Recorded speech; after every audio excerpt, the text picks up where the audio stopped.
Hi hello నమస్తే welcome to Chennapatnam పట్టుచీరల అంగడి. ఈరోజు చెన్నపట్నంలో గద్వాల్ ప్యూర్ గద్వాల్ వెరైటీ చూద్దాం. ఇది చూడండి, ఈక్వల్ బార్డర్ వస్తుంది, మంచి గ్రీన్ కలర్కి మెరూన్ మ్యాచింగ్ వస్తుంది, red colour matching. All over sari మొత్తం అంతా కూడా బుటా వస్తుంది. పళ్ళు వచ్చి రిచ్ పళ్ళు కాన్సెప్ట్, బార్డర్ వచ్చి ఈక్వల్ బార్డర్. అదే వింటేజ్ బేస్ అనేది ఎలా ఉంటుందో యాజ్ ఇట్ ఈస్ దాంట్లో గద్వాల్ ఉంది వెరైటీస్ మీకు గుర్తుంది. ఇది ఒక కలర్ కాంబినేషన్, దాంట్లోనే మంచి లక్స్ గ్రీన్కి బ్లూ కలర్ మ్యాచింగ్. ఇది టెంపుల్ బార్డర్ వస్తుంది, బార్డర్ అంతా కూడా ఆల్ ఓవర్ బుటా కాన్సెప్ట్. పళ్ళు వచ్చి రిచ్ పళ్ళు, బ్లౌజ్ వచ్చి కాంట్రాస్ట్ బ్లౌజ్ వస్తుంది.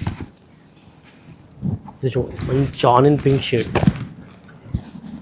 డార్క్ ఆనియన్ పింక్ షేడ్కి గ్రీన్ కలర్ మ్యాచింగ్ వస్తుంది. ఈ కలర్స్ అనే కాదు, దీంట్లో చాలా కలర్స్ అవైలబుల్గా ఉన్నాయి. ఇలా డిఫరెంట్ కలర్ కాన్సెప్ట్ అంతా కూడా డిఫరెంట్గా ఉంది. మొత్తం ప్యాటర్న్ అంతా ఇలా మొత్తం ఫ్యాన్సీ మ్యాచింగ్స్, అలాగే రెగ్యులర్ డార్క్ మ్యాచింగ్స్, అలాగే కాంట్రాస్ట్ మ్యాచింగ్స్ చాలా వెరైటీస్ ఉన్నాయి. ఇవి మీకు నచ్చినట్టయితే స్క్రీన్ పైన కూడా కాంటాక్ట్ చేయండి అండ్ కీప్ వాచ్. స్టోర్ కూడా విజిట్ చేయండి. మన అడ్రస్ వచ్చేసి Pragathi Nagar, Kukatpally. And keep watch.